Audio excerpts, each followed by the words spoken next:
I do my very best to not get worked up over sports, especially sports that I don't play. I do my very best to not let who I cheer for determine my emotional state, to determine my mood on any given day, and yet it still manages to happen on occasion. A little bit different when I'm playing sports for real in person.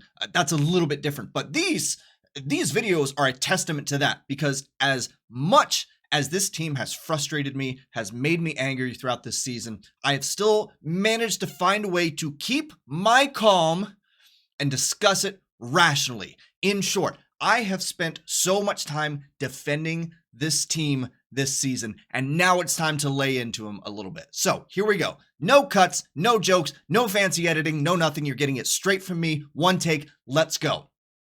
What do we want to talk about first? What do we want to talk about first as it pertains to this team? Oh, last video, I was so high on them. I said, there are so many good things for them to look forward to. Coming out of the All-Star break, they had a golden opportunity set in front of them. And yeah, they dropped a couple of games. They lost to the Islanders and they lost to the Rangers.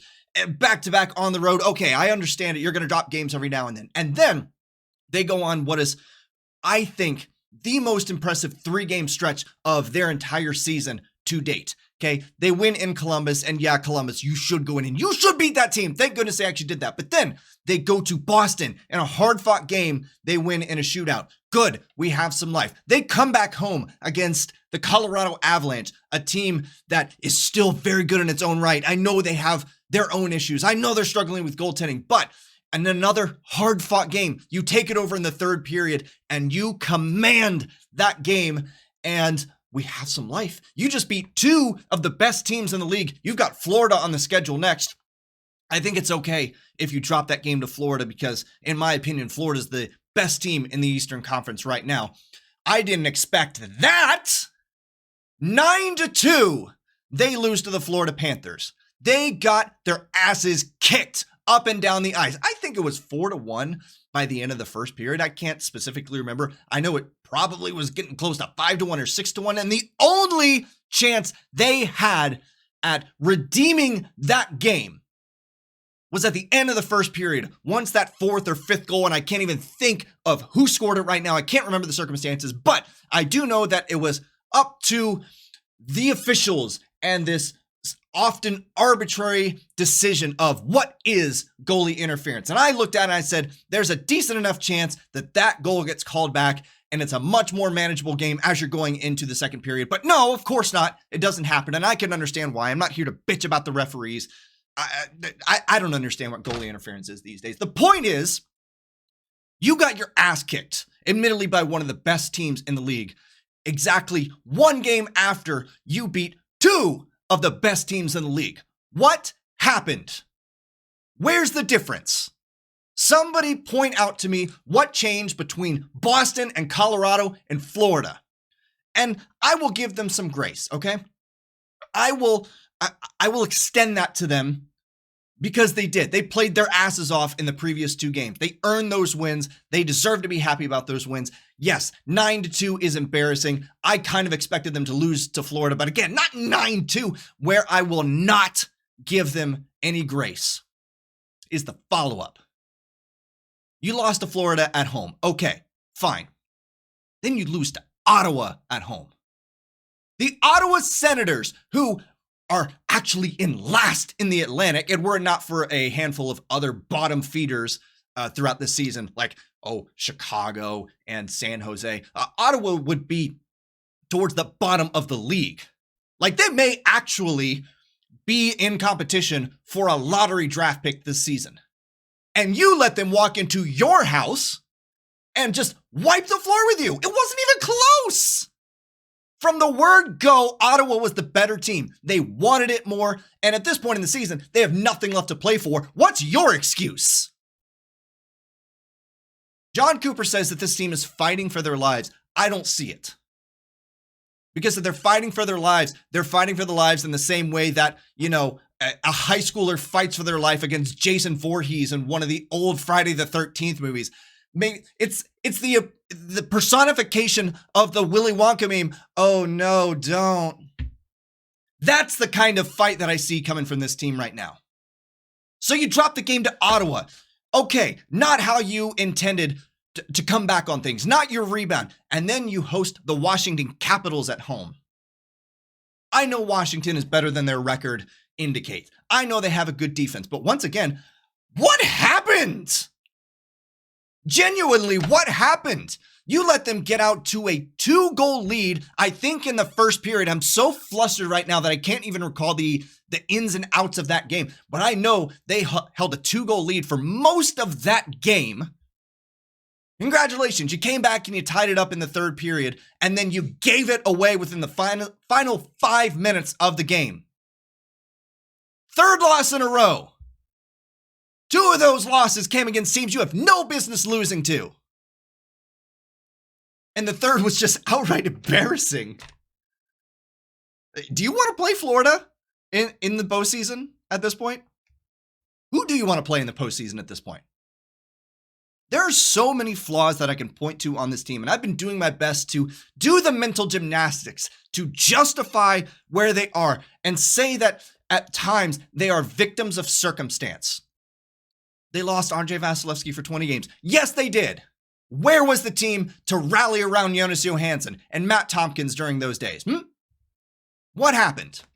They came out of it okay. But the team should be better than that. Oh, they lost Mikhail Sergachev. Where was the rally around that? Huh? Mikhail Sergachev is back. Nope, he's gone again. Now Eric Chernak is out. Now Hayden Fleury is out. This team is hemorrhaging on defense. And I completely understand. Look, you work with what you have.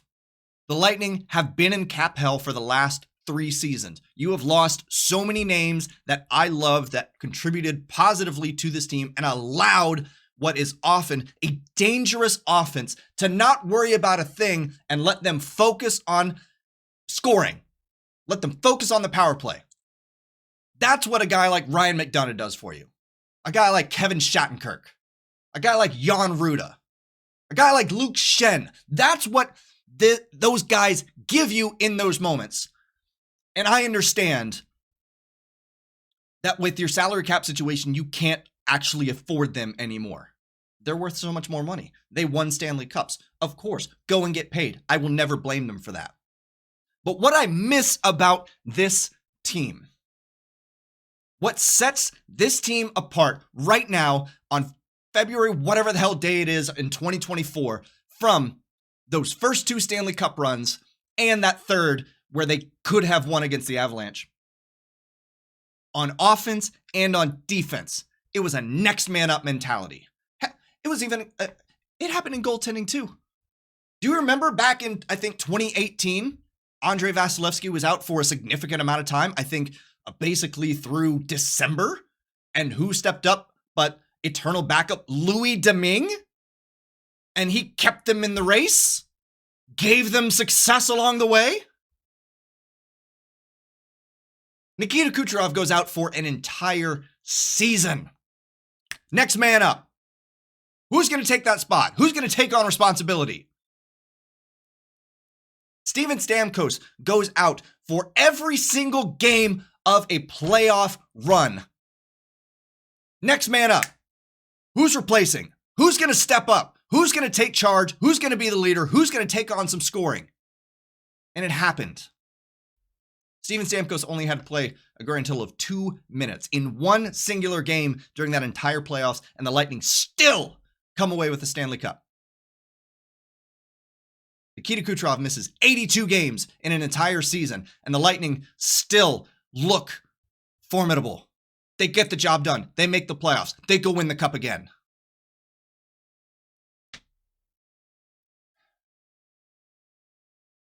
And when you're in cap hell, like they are, you have to shed pieces. I know this, okay? But they are so incredibly lacking right now in that next man up mentality, and I don't know where it comes from. Did all of the mental leadership disappear from the defensive side of the puck with the departure of these guys? Did it? I don't know. And I'm not just blaming the defense because, look, where there are gaps on defense, the offense has to step up. They do, and they're not. Do you know that Steven Stamkos, Braden Point, Nikita Kucherov, I have to go back and look at this. I did just a little bit of research, and I didn't do it fully, so my apologies if I get this wrong. Did you know that between those three, I think they're the only top line in the league that's in competition for a playoff spot, mind you, that has an expected goals against of 3 every single game. Every game. I think it's higher than, I think it's 3.2 something. Yeah, you're going to find that on bad teams. Top line for Chicago, for San Jose. I even saw the Pittsburgh Steelers, the Crosby line, has an expected goals against of over 3. I understand that. They're not in playoff contention right now. This team is, or at least it's supposed to be, and your top line doesn't know how to play defense. They're turning into power play specialists.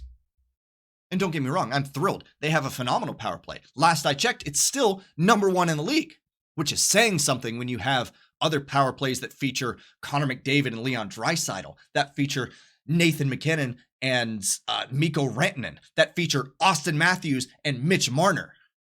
It says something when your power play is that good. Let me ask you this. As you're going into the playoffs, how many penalties are you expecting to get? Are you planning to win the game on the power play? No? So where's the 5-on-5 production? Where does it need to come from? There are so many issues that get lumped into this right now. And it all ultimately comes back to the defense. It truly does. Yes, Andrei Vasilevsky has not looked like himself. Watch the games and ask yourself, is it him or is the defense letting him down? Let's go back and look at that final goal, I think, in the Washington game. Luke Glendening and one other person, I forget who, they are trying to tie up the same guy on the boards. They trip over themselves. Somebody comes streaking down the ice, right into the slot, fires a puck right past Vasilevsky. What do you want him to do about that? Your defense hung you out to dry. Against the Capitals. Against the Capitals. And it's the same thing I've been seeing all season. Early on in the season, where I was trying to be an apologist for Jonas Johansson, and they were losing games against Chicago and against St. Louis and Montreal and Ottawa again. Same things were happening. And I said, surely, once Vasilevsky comes back, the team is going to adjust because they know they have somebody behind them that they can rely on. And it turns out this team probably just doesn't know how to play defense.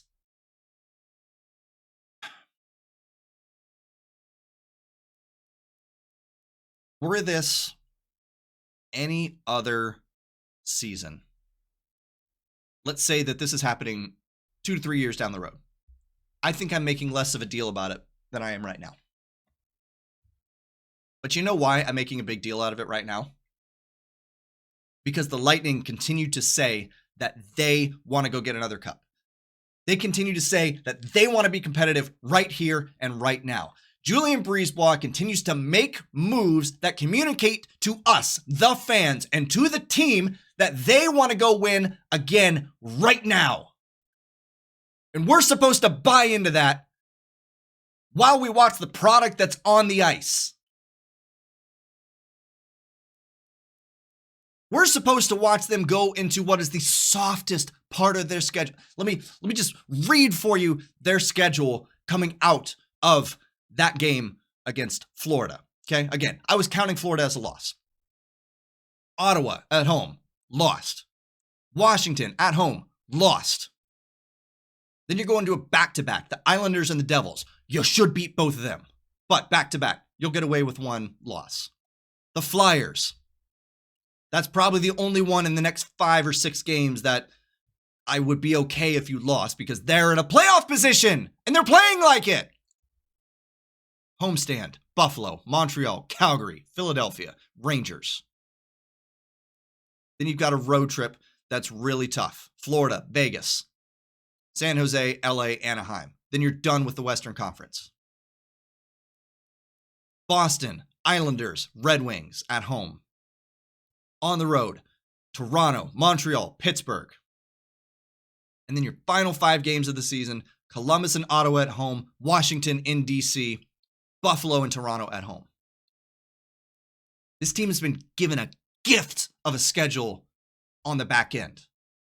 And they're throwing it away for reasons unbeknownst to me. And I actually can't believe what I'm seeing. So what's the deal? Do you guys want to make the playoffs or not? Because if you do, you sure as hell don't look like it. Let's put it in perspective. As of right now, you are in the second wildcard position, and you should be thanking your lucky stars that you are. You're 1 point behind Detroit, but they have 2 games in hand. So let's say that de facto you are actually 5 points behind Detroit. For the first wild card position, mind you, to get into that top 3 for a guaranteed spot, you are currently 5 points behind Toronto. Toronto has 3 games in hand. So de facto, let's say they win all 3 of those games in hand, you are now 11 points behind the Toronto Maple Leafs. You know where else you're 11 points behind? What other team you're 11 points behind at this point in the season? Yourselves from last season. At this point last season, you had 78 points. You were in a comfortable playoff position.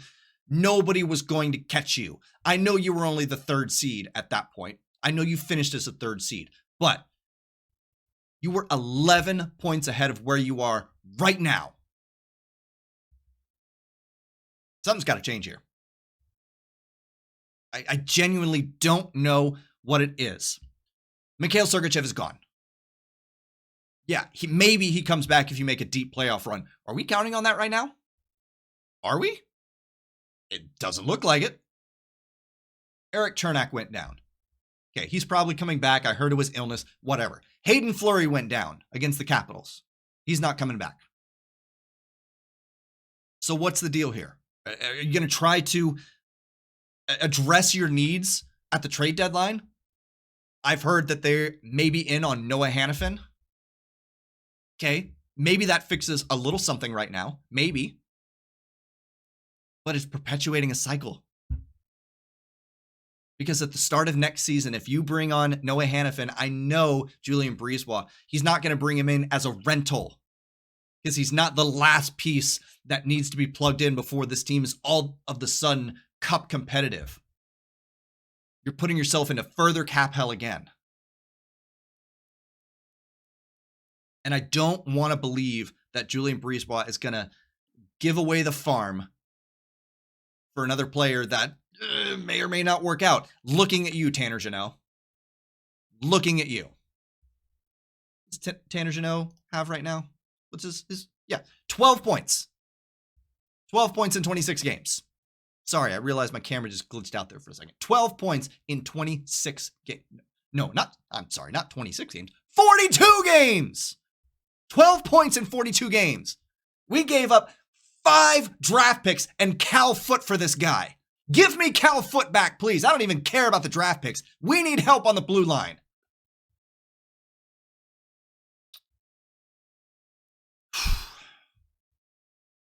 Look, this team definitely has it in them. They can. They can go and they can win. I know they can. But I'll be so incredibly blunt with you right now. On this upcoming road trip, let's say this string of 5-6 games. Let's say 6 games. Islanders, Devils, Flyers, Sabres, Canadiens, Flames.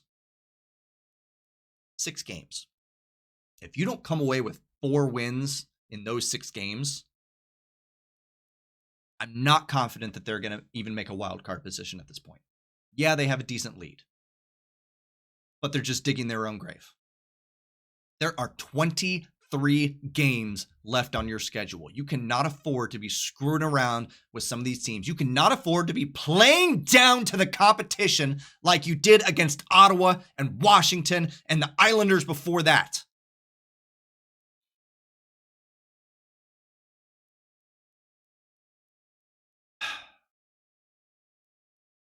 Yeah. It's going to be wild. It's going to be bad for me. I know it will be. And again, as much as I would love for this to be a different scenario where I'm facing the inevitability of a rebuild, not the case. Because the team keeps telling me that they're all in, that they can be competitive, and I'm waiting to see it. And I hope I get to see it. Because right now the hope is it's dwindling. That's it for this video. Thanks for watching. Thank you for giving me some of your time today. I hope that in my raw emotional state here that it has given some semblance of entertainment. And I would like to believe that in some small way, the team has latched onto that energy and they don't want to continue to disappoint their fans. And I will continue to love my team, I promise. But I want to see that my team loves me back. I want to see it on the ice. Next week, we'll be back with another video looking at the Islanders, the Devils, and the Flyers. Next week, possibly, but unlikely, throw the Sabres game in there as well. And we'll talk some trade deadline stuff. But till I see you again, remember, go Bolts. And let's pray to God that I don't have to do another one take where I just let out all of my anger in one single video. See you next time.